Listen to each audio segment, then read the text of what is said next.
Beloved God, help us all to love you more and more and more and more and still yet more till we become worthy of union with you, and help us all to hold fast to Baba's Dham until the very end. Avatar Meher Baba ki jai.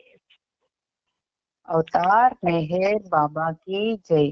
Pritam Meher బాబా, నీవు ప్రసాదించిన ప్రవచన సారము గ్రహించవలసిన తీరులో గ్రహించి సదవగాహన చేసుకొని వాటిని మా జీవనములలో ఆపాదించుకొని నిజాయితీతోడను నిర్మల ప్రేమతోడను వాటిని ఆచరించులాగున మా అందరినీ ఆశీర్వదించు. అట్టి ఆచరణీయత జీవన శైలిలో జీవించునట్ల మమ్ములందరినీ అనుగ్రహింపుము. అవతార్ మెహర్ బాబాకి జై. అవతార్ మెహర్ బాబాకి జై. ప్రియతముడు ప్రేమతో ఈరోజు కూడా ఆయనతో సహజీవనాన్ని సాగించే సదవకాశాన్ని కలుగజేశారు. ఆయనకి మనందరి తరపున, ప్రపంచ భక్త కోటి తరపున 1,000,000 కోటి పాదాభివందనాలను సమర్పించుకుంటూ, ఇందులో భాగంగా మనం మెహర్ ప్రభు చరిత్ర 9వ భాగంలో నవజీవన ఘట్టం చెప్పుకుంటూ 3943వ పేజీకి చేరుకున్నాం. ఆ ముందు వాక్యం చదివి మనం ముందుకు ప్రయాణం చేద్దాం. వారితో పాటు నీరు, విష్ణు, డాంకిన్, కాకాబరియా, మురళి మరియు అన్న 104 కూడా అక్కడే ఉన్నారు.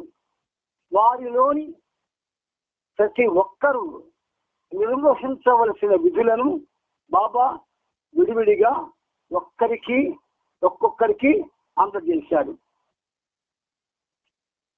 ఈ సుడిగాలి పర్యటనలో బాబా రైలులు, బస్సులు, కాలినడకన ప్రయాణించారు.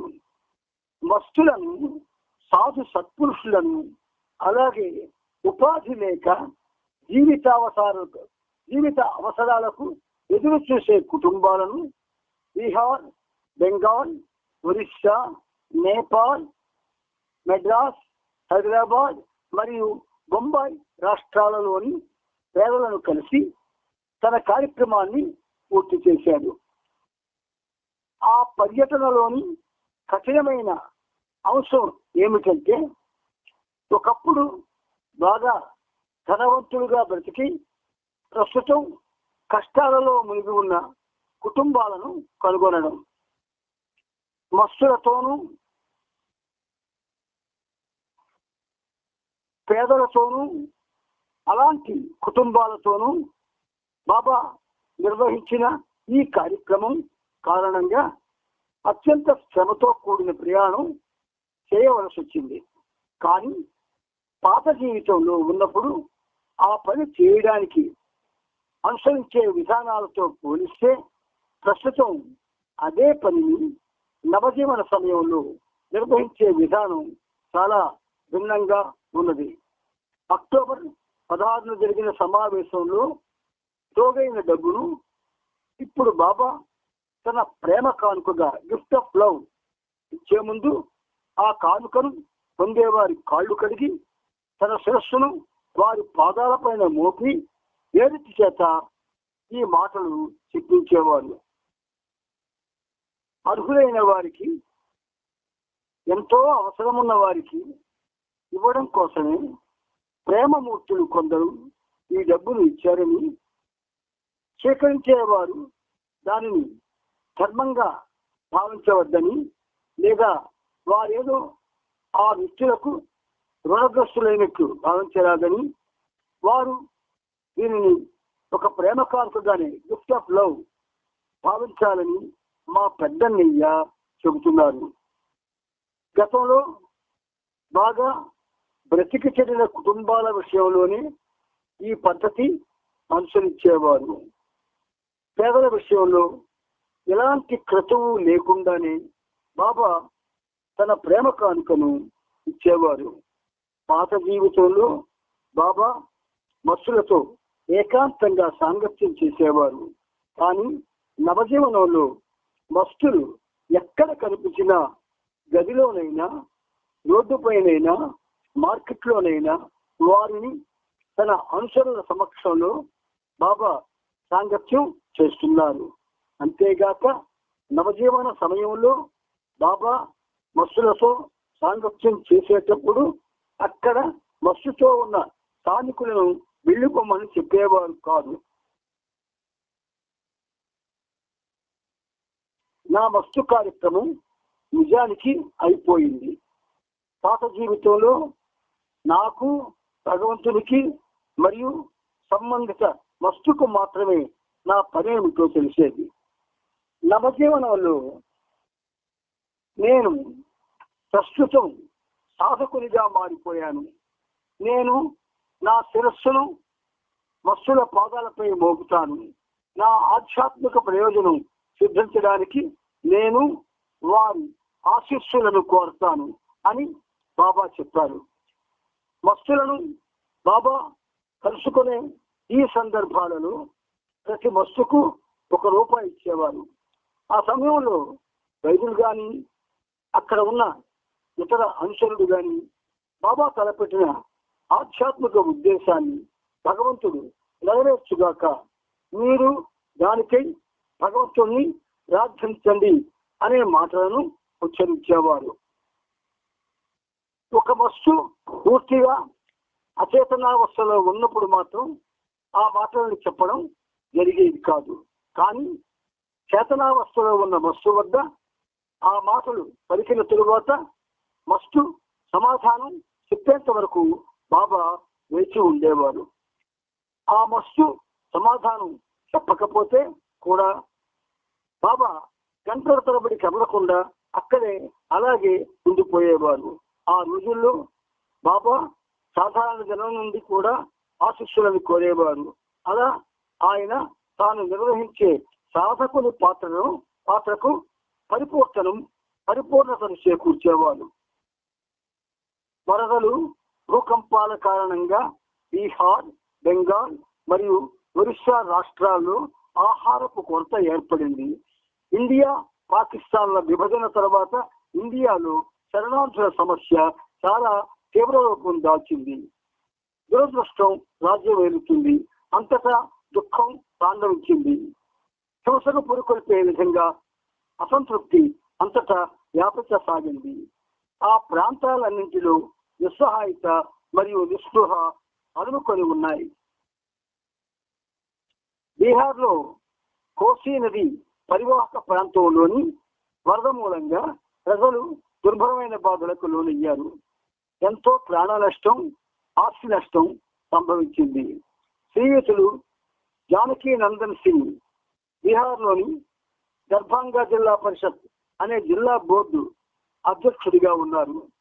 ఇంకొక కార్యకర్త బైజనాథ్ మిశ్రా ఆ వరద బాధల ప్రాంతాల్లోని బాధితులను ఇళ్లు కోల్పోయిన వారిని కలుసుకోవడంలో బాబాకు ఎంతగానో సహకరించారు. సమూరియా అనే రైల్వే స్టేషన్ నుండి పేరిచ్, ఎండు, బైజుల్, గుస్లాజీ, వెంటరాగా, బైజనాథ్ మిశ్రా మార్గదర్శకత్వంలో బాబా టాంగా ఎక్కి 4 మైళ్ళ దూరంలో ఉన్న మాధేపూర్ థానా అనే గ్రామానికి వెళ్ళారు. అక్కడ ఉన్న అర్హులైన 3 కుటుంబాలకు ₹500 చొప్పున ప్రేమ కానుకగా ఇచ్చారు. పేరిచ్ సందేశాన్ని చదువుతుండగా ఆ కుటుంబ సభ్యుల పాదాలు కడిగి తన శిరస్సును వారి పాదాలపైన మోపి వారికి ఆ ప్రేమ కానుకను అందించారు. మాధేపూర్ నుండి టాంగాలో కచువా గ్రామానికి వెళ్లి అక్కడ అర్హులైన 2 కుటుంబీకులకు బాబా వారి కాళ్ళు కడిగి తన శిరస్సును వారి పాదాలపై ఉంచారు. తరువాత ₹500 చొప్పున ఆ 2 కుటుంబాలకు సహాయాన్ని అందించారు. అక్కడి నుండి బాబా బేహత్ అనే గ్రామానికి వెళ్లి అక్కడ అదే పద్ధతిని అనుసరించి 2 కుటుంబాలకు ఒక్కొక్కరికి 100 రూపాయలు అందజేశారు. మైరి అనే గ్రామంలో మరొక కుటుంబానికి కూడా అంతే మొత్తం అందజేశారు. అంతేగాక ఆ గ్రామంలో ఎంతో మంది పేదలకు ఒక్కొక్కరికి 5 రూపాయల చొప్పున బాబా సహాయం అందజేశారు. బైద్యనాథ్ మిశ్రా వరద తాకిడికి గురైన వాడే. అందువల్ల బాబా ముందుగా అతని పాదాలు కడిగి అతని పాదాలపై తన శిరస్సును ఉంచి అతనికి కూడా 148 రూపాయలు ఇచ్చారు. ఆ విధంగా ఈ ప్రయాణంలో బాబా భక్తులను, పేదవారిని, చాలా మంది నిరాశ్రయులు, నిస్సహాయులైన మధ్యతరగతికి చెందిన కుటుంబీకులను కలిసి వారికి సహాయం చేశారు. జీవనాధారం కోల్పోయిన అలాంటి మధ్య తరగతి కుటుంబాలను కనుక్కోవడంలో బాబా అధిక శ్రమను, ఎంతో అలసటను పొందవలసి వచ్చింది. అటువంటి వారు ఎక్కడెక్కడ ఉన్నది తెలుసుకోవడం కోసం అన్ని చోట్ల వాకపు చేసేవారు. మధ్యతరగతి కుటుంబీకులు కలిసిరాని పరిస్థితుల వల్ల ఏ ఆధారం లేని వారి సిగ్గు బిడియం కారణంగా తమ పరిస్థితిని బయటికి చెప్పుకోలేను, భిక్షమెత్తుకోలేను. సాధారణ బతిగాళ్ల కోపకు చెందిన వారు కానుందున అటువంటి వారిని కలుసుకొని సహాయం చేయడం చాలా కష్టతరమైన పనిగా ఉండేది. అత్యంత దయనీయంగా ఉంటూ సహాయానికై అర్హులై ఉన్న అటువంటి తరగతి కుటుంబీకులకు సహాయం చేయాలన్నది బాబా అభిష్టం. అలాగే పేదవారి కోరికలను నెరవేర్చడం కూడా కష్టమైన పని. కానీ ఈ పర్యటనలో వారికి సహాయం చాలా త్వరితంగా అందేది. వారి వారి అవసరాన్ని బట్టి ప్రతి వారికి సహాయం అందించడం జరిగింది. డబ్బు రూపేణ సహాయం పొందిన వారికి అది ధర్మంగా ఇచ్చింది కాదని చెప్పేవారు. అది వారికి ఇచ్చిన కానుక. దాని సహాయంతో వారు తమ ఆర్థిక స్తోమతను పెంచుకోవడానికి, పునరావాసం కల్పించుకోవడానికి ప్రయత్నించవచ్చు. నవజీవన నియమ నిబంధనలను దృష్టిలో పెట్టుకుని లబ్ధిదారులు ఆయనకు గౌరవ మర్యాదలు చూపించడానికి అవకాశం లేకుండా మెహర్ బాబా పేరును ఎక్కడ బహిర్గతం చేయలేదు. బీహార్ నుండి బాబా ఉత్తరంగా హిమాలయాల వైపు రైలులో ప్రయాణించి నేపాల్కు వెళ్లారు. జనక్పూర్ చేరుకొని అక్కడ బాబా తన పనిని కొనసాగించారు. జాయి నగర్ నుండి జనక్పూర్ వెళ్లే ప్రయాణంలో బాబా మరియు సేవక శాస్త్రులు పైకప్పు లేని గూడ్స్ పెట్టెలాంటి ఒక పెట్టెలో ప్రయాణం చేశారు. దానిలో లైట్లు లేవు. రాత్రంతా వెలుగు కోసం కిరోసిన్ దీపాలు వెలిగించి పట్టుకోవాల్సి వచ్చింది. ప్రతి స్టేషన్ లో ఆ రైలు గంటల తరబడి నిలిచిపోయేది. టిబెట్, నేపాల్ దేశాలకు చెందిన సాధు సత్పురుషులను జనక్పూర్ లో కలుసుకోవడానికి బాబా వరి పొలాల గుండా కటిక చీకటి రాత్రుల్లో నడిచి వెళ్ళారు. అనుసరులు కిరోసిన్ లాంతర్లు పట్టుకొని నడిచారు. బాబా తన పని ముగియగానే ఆ ప్రదేశం నుండి బయలుదేరి వెళ్ళేవారు. వారెక్కడ బస చేసేవారు కాదు. అందువల్ల ఈ విధంగా వేగంగా సాగుతున్న వారి ప్రయాణంలో అప్పుడప్పుడు రైళ్లలో తప్ప వారికి అసలు నిద్రపోయే అవకాశమే లేదు. వారికి ఎప్పుడో చాలా అరుదుగా మాత్రమే తినడానికి మంచి భోజనం దొరికేది. బాబా తన సహచరులతో దక్షిణం వైపుగా బెంగాల్కు పయనమయ్యారు. కలకత్తాకు వెళ్లే దారిలో కోల్గాంగ్ అనే చిన్న రైలు స్టేషన్ లో ఆగారు.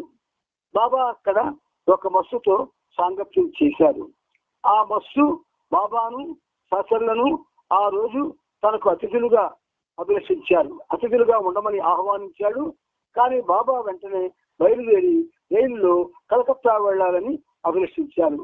అలాగే ఆ బస్సును కూడా చిన్న బస్సు దొరకలేదు. అందువల్ల తాము అక్కడి నుంచి వెళ్ళడానికి అనుమతించమని కోరుతూ బాబా ఆ బస్సుకు ఎన్నో సందేశాలు పంపించారు. ఆ బస్సు రైలు స్టేషన్కి వచ్చాడు. జనం అధిక సంఖ్యలో గుమిగూడారు. బాబా బృందం వారు తమ సాధు పొంగవని ఇబ్బంది పడుతున్నారని భావించి రెచ్చిపోయి ఏరిచ్చి పెండువులను పక్కకు తోసేశారు. బస్సు అనుచరులు అతన్ని తోడ్కొని వెళ్ళగా బాబా తన అనుచరులతో రైలు ఎక్కి బయలుదేరారు.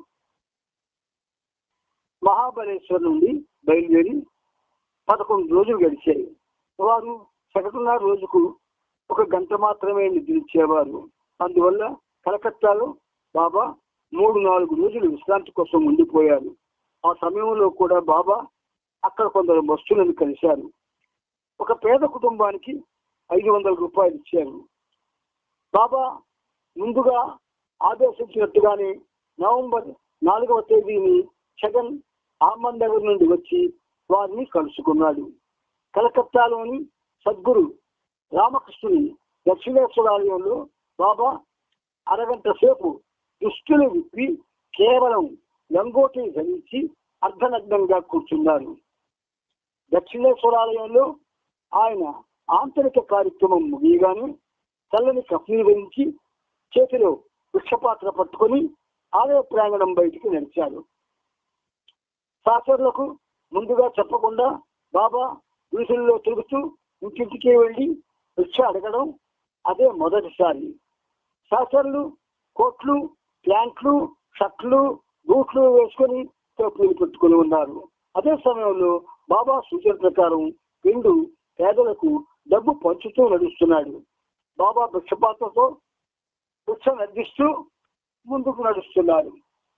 అలా బయటకి అసంగతంగా కనిపించే వారి వేషభాషల మూలంగా బాబాకు భిక్ష దొరకడం కష్టమైంది. ప్రతి ఇంటి వద్ద భిక్ష కోసం ఆయన చేసిన అభ్యర్థన తిరస్కరించబడింది.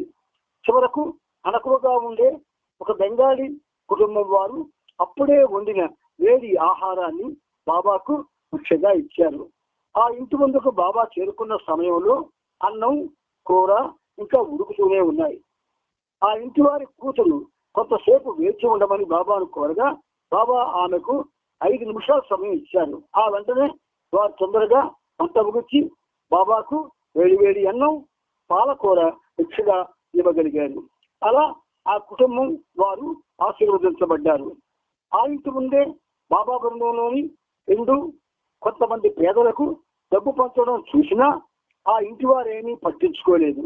ఒక్క మాట కూడా మాట్లాడకుండా వారికి అపరిచితుడైన బాబాకు భిక్ష రుచిగారు. అలా వారు స్వచ్ఛందంగా ఇచ్చిన ప్రేమ భిక్షకు సంబంధించిన దృశ్యం హృదయాన్ని కదిలించేలా ఉన్నది. మహాబలేశ్వర్ నుండి బయలుదేరే ముందు బాబా తన అనుచరులకు ఇలా చెప్పారు: నేను నిజమైన పేదవారికి ప్రేమ కానుకలు ఇవ్వదలిచాను. ఈ పని బస్సు కార్యక్రమం కన్నా మరింత కష్టతరంగా ఉంటుంది. మనం చాలా దూర ప్రయాణం చేయవలసి వస్తుంది. ఎందుకంటే అప్పుడే నేను అసలైన పేదవారికి, అవసరం ఉన్న వారికి పెద్ద మొత్తంలో డబ్బును ఇవ్వగలను. ఆ ఉద్దేశాన్ని నెరవేర్చేందుకై ఏరిచ్, పెండు, బైజుల్, గుస్తాజీ, ఛగన్తో పాటు బాబా ఒరిస్సాలోని కటక్కు ప్రయాణమయ్యారు. అక్కడ ఏ ఆధారము లేని ఒక కుటుంబాన్ని కనుగొనగా బాబా ఆ కుటుంబ సభ్యుల కాళ్ళు కడిగి 500 రూపాయలు ఇచ్చారు. అక్కడి నుండి తన అనుచరులతో మద్రాసు చేరుకున్నారు. అక్కడ కూడా అలాంటి కుటుంబాల గురించి వివరాలు తెలుసుకునేందుకు చాలా అన్వేషించి నిరాశ్రయులైన 3 కుటుంబాలను కనుగొనగా బాబా వారి కాళ్ళు కడిగి ప్రతి కుటుంబానికి 500 రూపాయలు ఇచ్చారు. ఒక సందర్భంగా మద్రాసులో ఒక చోట బాబా కూర్చున్నారు.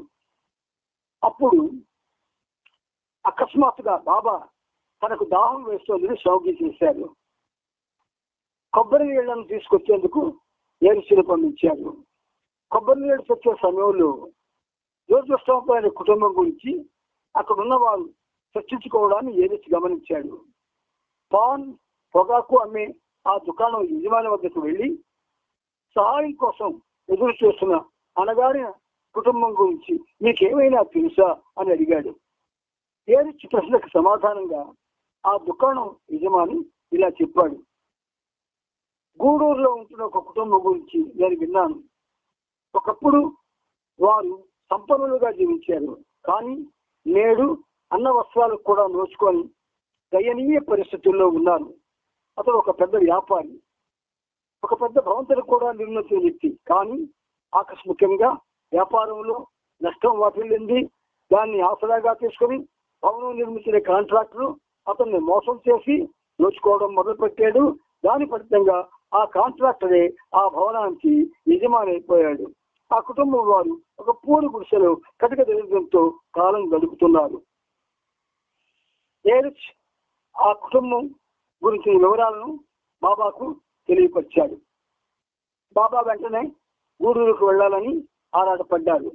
2 గంటల తర్వాత రైలులో గూడూరుకు బయలుదేరారు. వారు అక్కడికి చేరుకోగానే ఏరిచ్ ముందుగా ఆ కుటుంబం నివసించే పట్టణ శివారులోని పాత మాంబలంకు వారి గురించి తెలుసుకోవడానికి వెళ్ళారు. పెద్ద భవనం ముందు వెళ్లి తలుపు తట్టారు. మంచి దుస్తులు ధరించిన ఒక వ్యక్తి తలుపు తెరిచాడు. దుకాణం యజమాని ప్రస్తావించిన పేరు గల వ్యక్తి కోసం ఏరిచి అడిగాడు. నేనే ఆ వ్యక్తిని అని అతను చెప్పడంతో ఏరిచి ఆశ్చర్యపోయాడు. అతని హుందాతనం గమనించిన ఏరిచ్ ఒక్కసారిగా తాను చేసిన శ్రమ అంతా వృధా అయిపోయింది అనుకున్నాడు. అయినా తన ప్రయత్నం ఆపకుండా ఆ వ్యక్తిని ఇలా అడిగాడు. ఈ ఇంటి యజమానిగా ఉండే వ్యక్తి గతంలో బాగా జీవించిన ప్రస్తుతం పేదవాడైపోయాడని విన్నాను. మా పెద్దన్నయ్య అతనికి కొంత సహాయం చేయడానికి వచ్చాడని చెప్పాడు.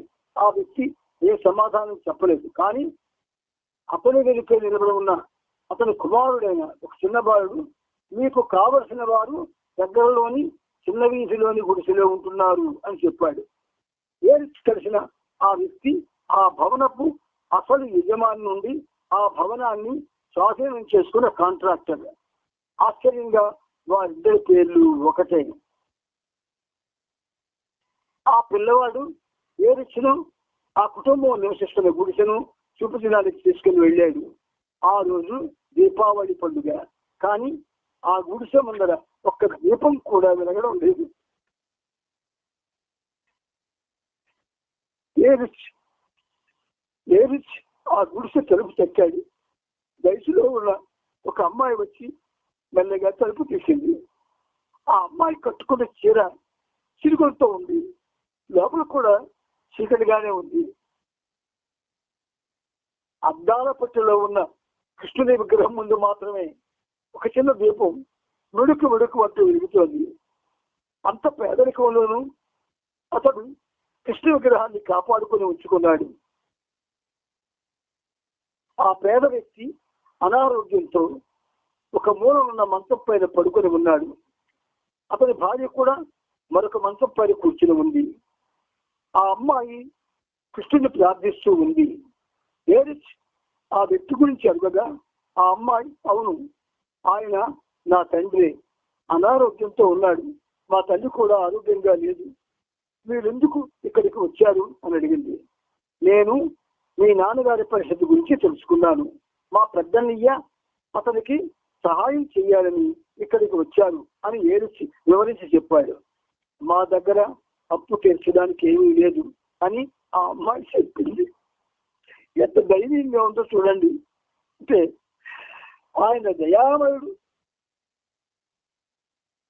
దయనీయమైనటువంటి పరిస్థితుల్లో ఉన్న వాళ్ళని ఆదుకుంటాడు ఆయన. ఇది అప్పు కాదు, మా పెద్దన్నయ్య ప్రేమ కానుకను ఇవ్వదలుచుకున్నాడు. మీ నాన్నగారు అంగీకరిస్తే మాకు అవకాశం ఇచ్చినట్లే అంటూ తొందరగా వివరించాడు. ఆ అమ్మాయి కళ్ళల్లో నీళ్లు నిండి దుఃఖంతో కృష్ణుని విగ్రహం వైపు తిరిగి, హే కృష్ణ, నా ప్రియతమా కృష్ణ, నీవెంత దయామయుడు కదా. ఇప్పుడు కదా నేను నిన్ను ప్రార్థించాను. అప్పుడే క్షణంలోనే నీవు నా మొర ఆలకించావా? కరుణామయుడు కృష్ణ, నా దైవమా కృష్ణ, ఎంతటి కరుణామయుడు అని ఆ అమ్మాయి విలవిలా విలపించింది. మనిషి ఏడుస్తాడు, సహజం. కానీ ఆ ఏడుపులో భగవంతుడి యొక్క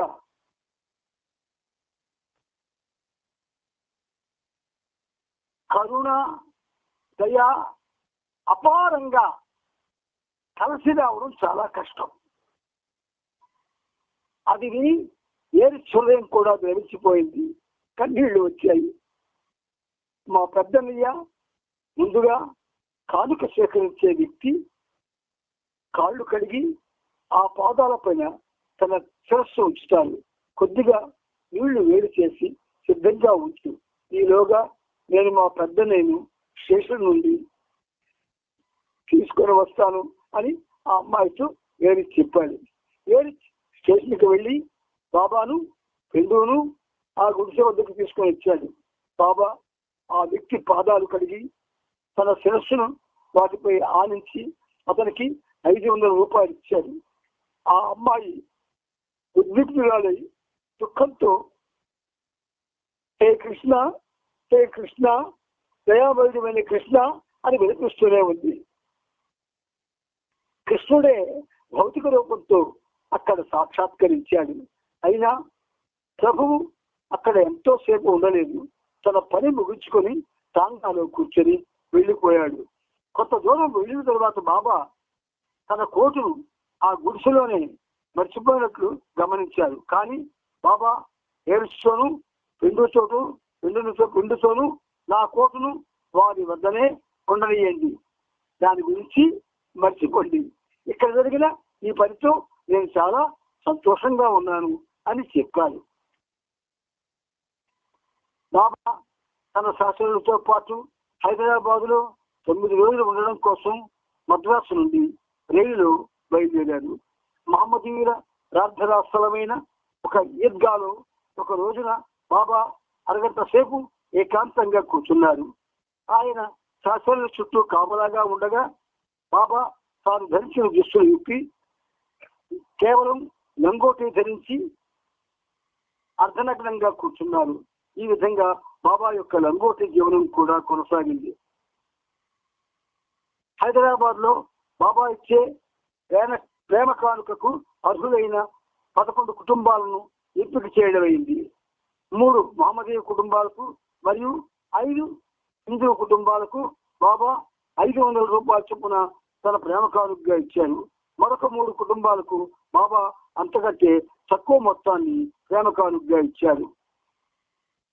బాబా జరిపిన సాంగత్యాలలో ఆసక్తికరమైన సంఘటన ఏమిటంటే, గతంలో ఐశ్వర్యంతో తొలతూగి ప్రస్తుతం దుర్భర దారిద్ర్యానికి లోని ఎంతో హీనస్థితిని అనుభవిస్తున్న ఒక మాజీ నవాబు ఉదంతాన్ని గురించి బాబా విన్నారు. అతనికి సహాయం చేయడానికి జరిగిన ఉదంతమేది.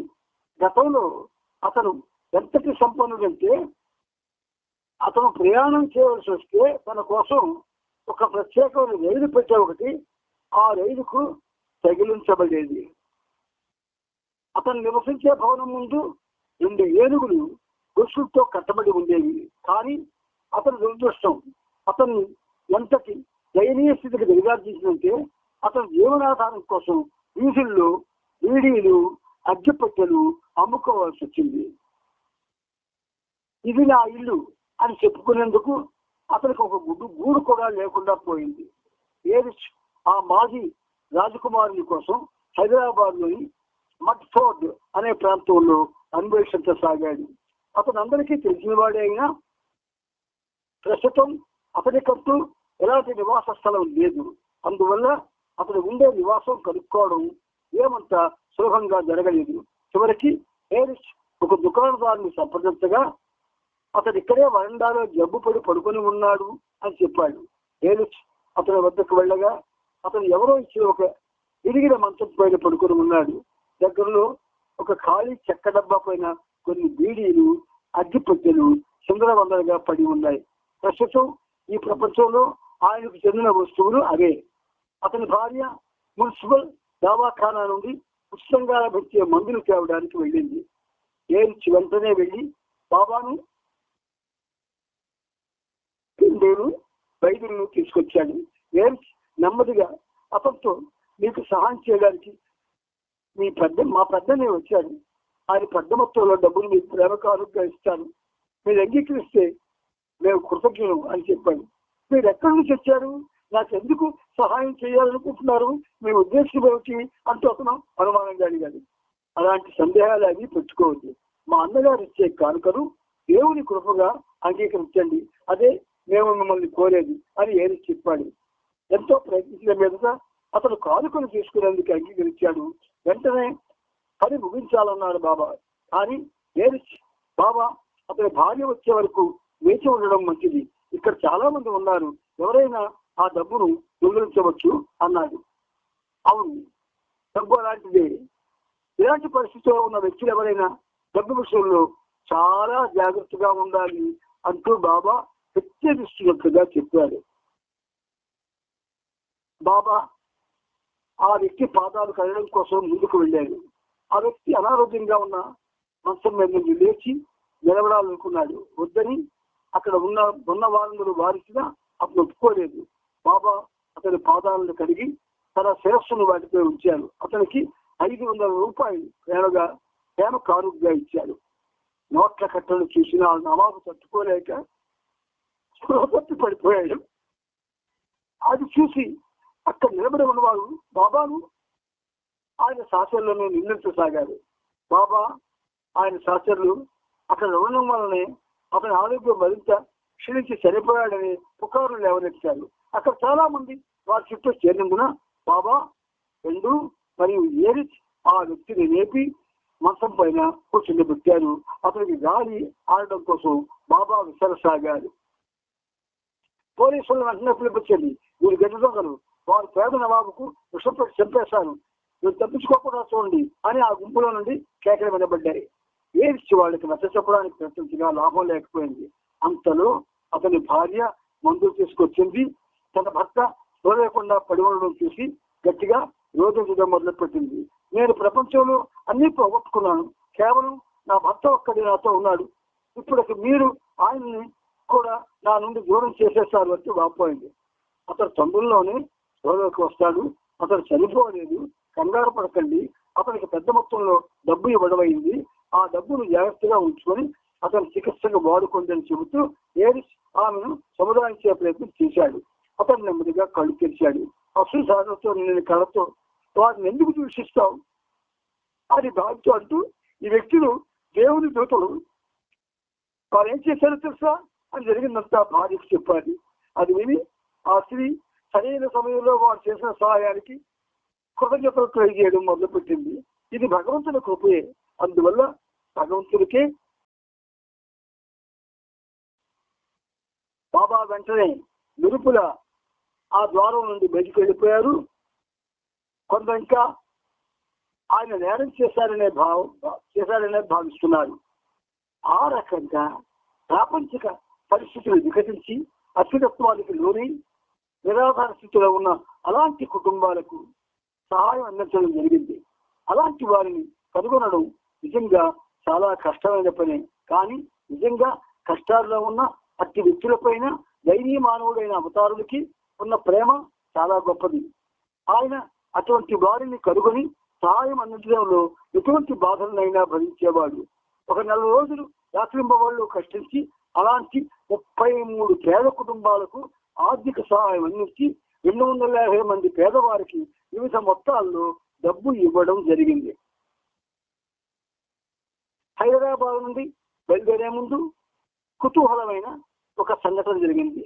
ఒకరోజు పోలీస్ కమిషనర్ను కలవడానికి తన్ను అనుమతించాల్సిందిగా బాబాను ఏరిస్ కోరారు.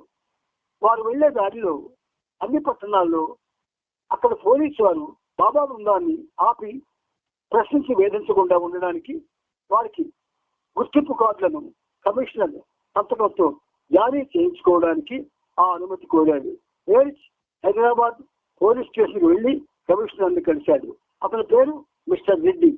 అతను ఏరిస్ను మీరు మౌనంగా ఉంటున్న మనిషితో ప్రయాణం చేస్తున్నారా అని ప్రశ్నించాడు.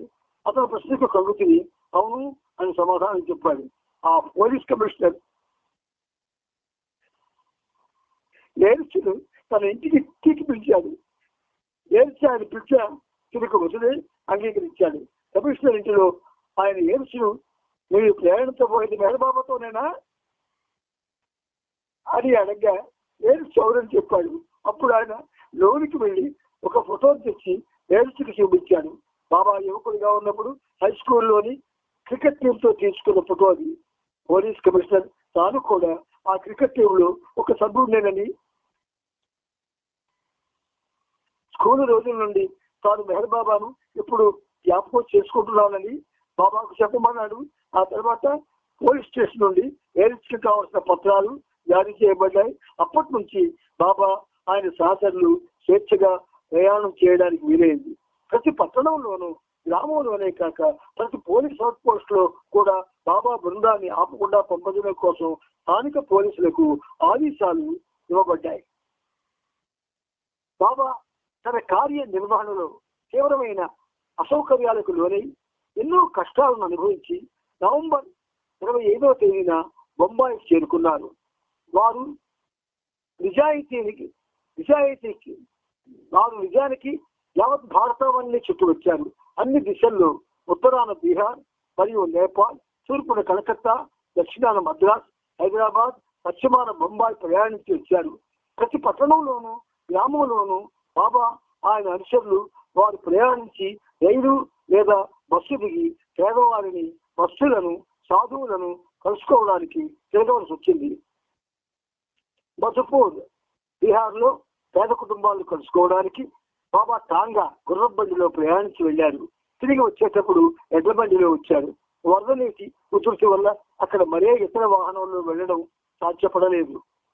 ముందుగా చెప్పినట్లు పేదలకు, అవసరమున్న వ్యక్తులకు మరియు కుటుంబాలకు బాబా తన ప్రేమ కానుకను డబ్బు రూపంలో ఇవ్వడమే కాకుండా అనేక మంది సెయింట్లను, భక్తులను మరియు సాధువులను వివిధ పట్టణాలలో, గ్రామాలలో కలిశారు. అయితే బాబాతో సాంగత్యం జరిపిన వారి పేర్లు, వారి నిజమైన ఔన్నత్యం లేదా వారి ఆధ్యాత్మిక అధికారం గురించిన వివరాలు రాతపూర్వకంగా అందుబాటులో లేవు.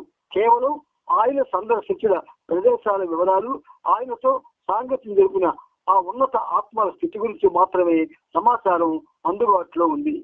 తాము సందర్శించిన ప్రతి పట్టణం మరియు గ్రామంలోనూ బాబా మరియు ఆయన సహచరులు తాము ప్రయాణిస్తున్న వాహనం నుండి, అది రైలు లేదా బస్సు లేదా మరి ఏ ఇతర ఏదైనా కావచ్చు, ఇది వెళ్లి పేదవారిని, బస్సులను, సెయింట్లను కలిసేవారు. కొన్ని పట్టణాలలోను గ్రామాలలోనూ బాబా ఒకరికంటే ఎక్కువ మందితోనే సాంగత్యం జరిపేవారు. మిగిలిన ప్రదేశాలలో కేవలం ఒక సెయింట్ లేదా ఒక బస్సు లేదా ఒక పేద కుటుంబం లేదా ఒక వ్యక్తి కూడా లభించేవారు కాదు. బాబా చేసిన సిరిగారి పర్యటన మొత్తం వివరాలు కింద పొందుపరచబడ్డాయి.